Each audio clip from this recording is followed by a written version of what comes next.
So took a jab right in the leg. He's out there. Se He's quiser free. dar uma olhadinha aqui nessa coleção He'll nova, live.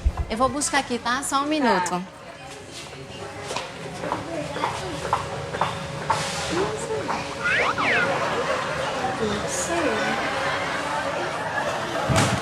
Normally, pag dumarating kayo sa isang banda, higit isang oras lang, dikit na agad kayo sa puerto.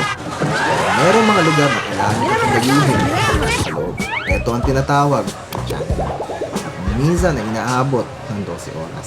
Sa case namin, sa New Orleans, ang 12 oras na yun ay inaabot ng isang linggo. Ang pinaka-challenging na part sa buong biyahe na yun ay ang panahon. Kailangan namin panatilihin kayo ang bodega sa gitna ng lamig, ulan, hindi nila itutuloy. Minsan, kahit sobra na yung effort nyo, hindi laging happy ang ending. Sarado na uno, Tat? Okay. Delikado pala 5 nito. Kagan, priority.